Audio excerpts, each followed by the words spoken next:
Benvenuti all'Almanacco e buon fine settimana. Oggi è venerdì 20 febbraio 2026. Il sole sorge alle 6:41 e tramonta alle 17:44. La luna si leva alle 10:51 e cala alle 20:40. Il santo del giorno è Santa Giacinta Marto. Il nome Giacinta è di origine greca col significato di simile al giacinto. La giornata internazionale della giustizia sociale, celebrata il 20 febbraio, è stata istituita dall'ONU per promuovere l'uguaglianza e la convivenza pacifica tra i popoli. L'obiettivo principale è abbattere le disuguaglianze, garantendo diritti fondamentali come l'istruzione, il lavoro dignitoso e la parità di genere. Attraverso iniziative come quelle dell'Organizzazione Internazionale del Lavoro si punta a costruire una globalizzazione più equa che offra opportunità e protezione sociale a tutti. Oggi festeggiamo Rihanna, la pop star originaria di Barbados che oggi spegne 38 candeline. Rihanna è una tra le cantanti più famose e premiate al mondo, con oltre 60 milioni di album e 215 milioni di singoli venduti. È anche un'attrice e imprenditrice di successo con la sua linea di cosmetici Fenty Beauty che le ha fatto guadagnare il titolo di artista femminile più ricca del mondo, secondo la rivista Forbes. Il secondo festeggiato è Giovanni Storti, il comico, attore e sceneggiatore italiano che fa parte del famoso trio Aldo, Giovanni e Giacomo. Oggi compie 69 anni. Nel 1995 ha debuttato al cinema con il film Tre uomini e una gamba, diretto e interpretato insieme ai suoi colleghi. Ha poi recitato in altri film di successo con Aldo e Giacomo come Chiedimi se sono felice. La leggenda di Al, John e Jack è Tu la conosci, Claudia? Il terzo festeggiato è Ciro Immobile, il calciatore italiano che compie oggi 36 anni. Ciro è uno dei migliori bomber della sua generazione che ha vinto 4 volte il titolo di capocannoniere della Serie A e una volta la Scarpa d'Oro, il premio per il miglior marcatore d'Europa. Con la nazionale ha vinto gli europei nel 2021 segnando 2 gol. Il 20 febbraio 1872, in una New York in piena rinascita dopo la guerra civile, apriva le sue porte il Metropolitan Museum of Art, il Met, destinato a diventare uno dei più grandi e prestigiosi musei del mondo. Nato con una collezione modesta, il museo si arricchì nel tempo di opere d'arte di ogni epoca e continente. Oggi il Met ospita più di 2 milioni di opere che spaziano dal Neolitico al Novecento, dalla pittura alla scultura, dalla musica e alla fotografia. Sapete che esistono 2 tipi di equilibrio legati al primo principio della dinamica?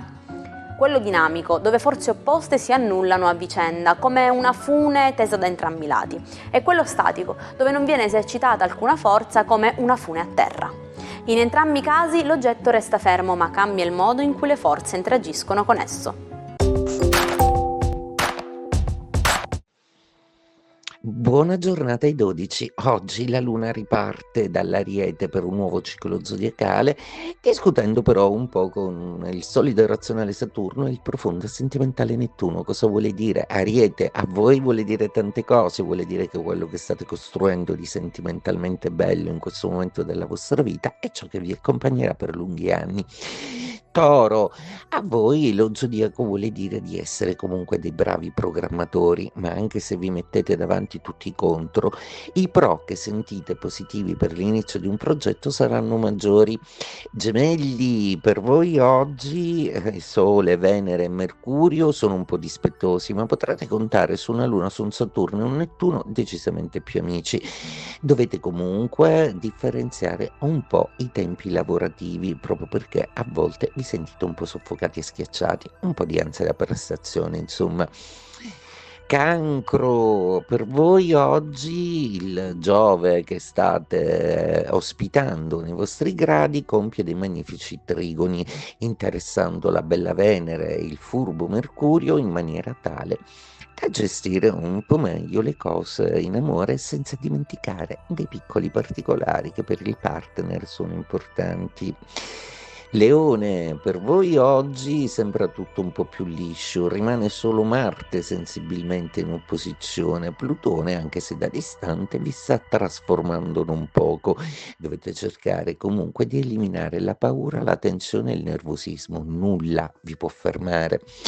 Vergine, la giornata di oggi porta delle bellissime notizie. La bella Venere che in Pesci sta cercando di dirvi che forse è il caso di dedicare più tempo ai figli e alla famiglia.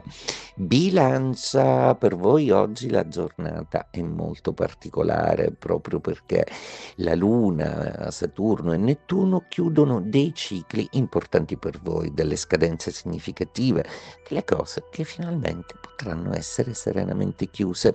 Scorpione, per voi oggi è una giornata con dei pianeti dolci, Venere e Mercurio che vi aiutano. Plutone invece dall'Acquario vi ricorda che forse è il caso di trasformare alcune realtà della vostra vita per renderle più fluide e vivibili. Sagittario, una giornata molto bella per voi perché la Luna, Saturno e Nettuno vi incitano ad andare avanti. Sole, Venere e Mercurio vi suggeriscono di dare più spazio alle esigenze del partner. Capricorno, una giornata molto importante, la Luna tocca il vostro Saturno e con Nettuno lo rendono più sentimentale che mai. Sarebbe una giornata bellissima per fare una proposta importante a chi amate. Acquario, una giornata oggi che vede la Luna volervi dire che la vostra comunicazione sarà più ferma, carismatica, pur mantenendosi gentile e ospitale.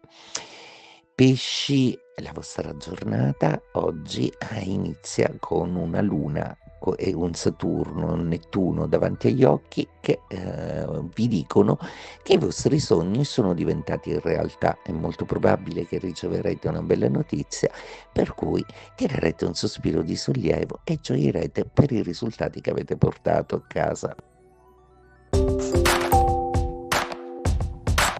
Una storia di amore, di inganni e risate con il celebre barbiere Figaro come protagonista. Il 20 febbraio 1816 al Teatro Argentina di Roma debuttava l'opera buffa di Gioacchino Rossini, Il barbiere di Siviglia. Il pubblico però non apprezzò la novità e fischiò il compositore fedele al suo rivale Paisiello. Solo dopo Il barbiere di Siviglia divenne un successo mondiale grazie alla genialità musicale e alla vivacità scenica di Rossini. Un capolavoro immortale che ancora oggi incanta e diverte. Quando non abbiamo più niente da dare, quando siamo al limite delle nostre forze, quando siamo in una situazione disperata, diciamo di essere alla frutta. Ma perché usiamo questa metafora? Perché la frutta è l'ultima portata di pasto, quella che chiude il cerchio. Questa espressione ha radici antiche, già nel Medioevo Dante la usava nella sua Divina Commedia. Oggi la usiamo spesso in modo ironico o sarcastico per commentare le nostre sventure. Oggi vi raccontiamo la storia di un mito, di un'icona, un simbolo, Kurt Cobain, il leader dei Nirvana, la band che ha rivoluzionato il rock negli anni 90. Un genio della musica, ma anche un uomo tormentato che ha lottato con dei demoni della droga e della depressione fino a togliersi la vita a soli 27 anni. La sua voce graffiante e le sue canzoni intense hanno espresso il disagio e la rabbia di una generazione che lo ha eletto a idolo e a leggenda. E ci salutiamo con la nostra frase del giorno. Se l'opportunità non bussa, costruisci una porta. Siate gli artefici del vostro stesso destino ed iniziate ogni giorno al meglio con una puntata dell'Almanacco per restare sempre aggiornati su fatti e curiosità dal mondo. A domani, buona giornata dalla vostra Jaire.